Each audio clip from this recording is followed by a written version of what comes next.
सर्वांना नमस्कार. मागील पाठापासून आपण उपनिषदातील ज्ञान कशा प्रकारे समजून घ्यायचं हे जाणून घेण्याचा प्रयत्न करत आहोत. उपनिषदातील ज्ञानाच्या आकलनाची सुरुवात स्थूलापासून होते. नंतर विचारांच्या, जाणीवांच्या सूक्ष्मातिसूक्ष्म होत जाणाऱ्या माध्यमातून हे ज्ञान अधिक चांगल्या पद्धतीने जाणता येतं. आत्मज्ञानातील आकलनाच्या टप्प्यांचा विचार आता आपण थोडक्यात करूया. शरीर म्हणजे अन्नमय कोश. परब्रह्म अथवा परमात्मा म्हणजे आपलं शरीर नव्हे. या जाणीवेपासून या अध्ययन प्रक्रियेची सुरुवात होते. यानंतर प्राण हे तत्व इतर इंद्रियांहून किंवा ज्ञानेंद्रियांहून आणि कर्मेंद्रियांहूनही श्रेष्ठ आहे हे समजून घेतलं जातं. कारण हे सर्व शरीर, इंद्रिये आदी या प्राणावरच अवलंबून असतात.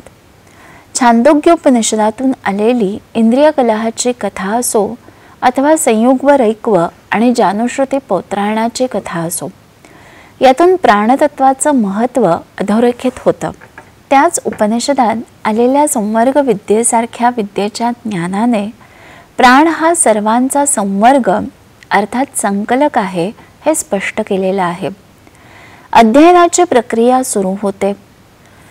उपनिषदातील ब्रह्मतत्व समजून घेताना बरेच वेळा विविध वेळी दोन वस्तू एकच आहेत अशी आपल्याला कल्पना करायची असते. तसा अभ्यास करावा लागतो. तैत्तिरीय उपनिषदामध्ये शिक्षावल्लीमध्ये संहितेचे उपनिषद स्पष्ट केले आहे. अधिलोक, अधिज्योतिष, अधिविद्य, अधिप्रज आणि अध्यात्म या 5 स्तरावर संहिता म्हणजे सांधलेपणा कसा दिसून येतो हे त्यातून स्पष्ट केले आहे. यातून व्याहृतींची उपासना स्पष्ट केलेली आहे. 2 घटकांना एक करणारा दुवा शोधण्याचा प्रयत्न केलेला दिसतो. यातून एकत्व पाहण्याची दृष्टी विकसित करण्याचा अभ्यास दिसतो. उद्गीत रूप ओंकाराची उपासना, शांडिल्य विद्या, मधुविद्या इत्यादी उपासनांच्या फलितातून ब्रह्मप्राप्तीच्या प्रवासातील एक एक पाऊल पुढे टाकलं जातं. भृगु आणि वरुण या दोघांच्या संवादातून अन्नमय कोश, प्राणमय कोश, मनोमय कोश, विज्ञानमय कोश आणि आनंदमय कोश या पंचकोशांची संकल्पना स्पष्ट होते. अन्न अन्नाद संकल्पनेच्या माध्यमातून एकच सूत्र कसं वेगवेगळ्या रूपामध्ये कार्य करतं हे स्पष्ट होतं. ब्रह्मसाधनेचा स्थूलाकडून सूक्ष्माकडे नेणारा प्रवास इथे स्पष्ट होतो. आनंदमय कोशाच्या स्थितीमध्ये अर्थात आपल्या ठिकाणीच ब्रह्म आहे या जाणीवेनंतर अन्य कोणत्याही बाह्य उपायांची गरज आत्मसाक्षात्कारासाठी लागत नाही हे भृगूच्या अनुभवातून आपल्याला समजतं. तिथे एकच एक तत्व सर्वत्र पाहण्याची ब्रह्मभूतात्म दृष्टी त्या भृगूला लाभलेली दिसते.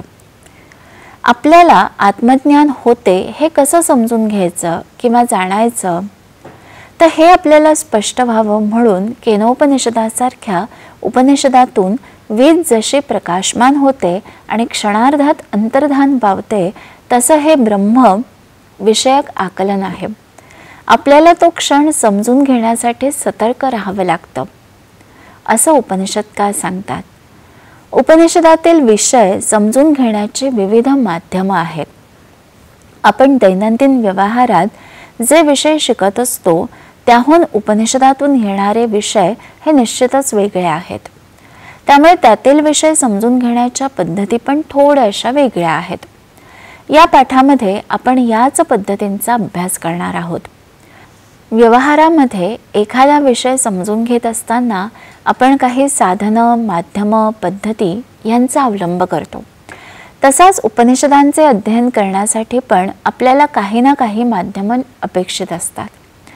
परंतु या परमात्म्याचे ज्ञान हे केवळ इंद्रियगम्य नाही अथवा केवळ कोणी उपदेश केला म्हणूनही ते होत नाही. त्यासाठीची साधने वेगळी आहेत. त्यासाठीच्या पद्धती पण वेगळ्या आहेत. पण प्रयास करावे लागतात. त्याशिवाय या परमात्म्याचे ज्ञान होणं शक्य नाही. आत्मज्ञान हे कोणाही व्यक्तीला होऊ शकतं आणि त्याद्वारा व्यक्ती मोक्ष प्राप्त करून घेऊ शकते. त्यासाठी जन्म कुठं झाला हे महत्त्वाचं नाही, आपण काय करतो हे खूप महत्त्वाचं ठरतं. परंतु त्यासाठी गुरु हा आत्मज्ञानी असावा लागतो आणि शिष्य हा सुद्धा अधिकारी असावा लागतो. वेदांताचा अधिकारी म्हणजे ते जाणून घेण्यासाठी सत्पात्रता कोणाच्या ठिकाणी आहे, ती क्षमता कोणाच्या ठिकाणी आहे हे समजून घेणं. कठोपनिषदातील यम आणि नचिकेत यांचा संवाद ह्या दृष्टिकोनातून महत्त्वपूर्ण ठरतो. तसंच छांदोग्योपनिषदातील इंद्र विरोचन कथा ही पण इथे मार्गदर्शक ठरते. या छोट्या छोट्या कथांच्या माध्यमातून आपल्याला उपनिषदांचा विषय समजून घेण्यासाठी अभ्यासकाची किती आणि कशी तयारी आवश्यक आहे हे समजतं. सोहम अथवा तत्वमसी अशा वाक्यातून ज्या तत्वाशी तादात्म्य साधून मुक्ती अथवा मोक्ष सांगितलं आहे, मुळात ते तत्व अत्यंत अचिंत्य आहे, कारण त्याचे ज्ञान आपण व्यवहारात जसे मिळवतो तसं प्राप्त होणं शक्यच नाही. केनोपनिषदात असं म्हटलं आहे की ज्ञात आणि अज्ञात अशा विषयांच्या पलीकडील हे ब्रह्म आहे, त्याला वाणी प्रकाशित करू शकत नाही.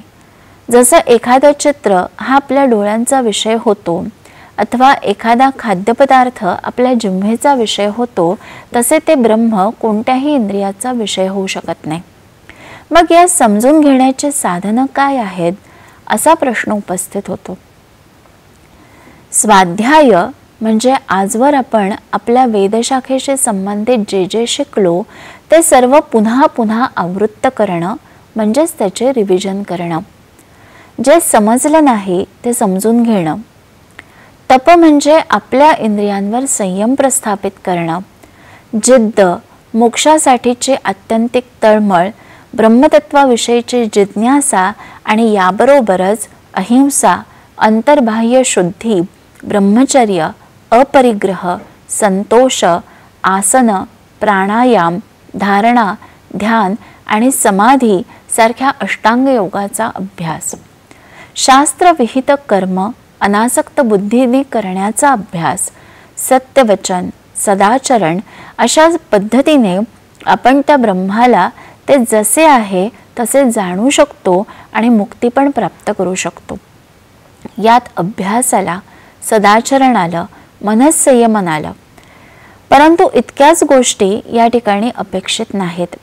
ब्रह्मज्ञानासाठी आणि ब्रह्मानुभवासाठी आवश्यकता आहे एका आत्मज्ञानी गुरुकडून उपदेश घेण्याचे, आणि ह्यालाच श्रवण असं म्हटलं जातं.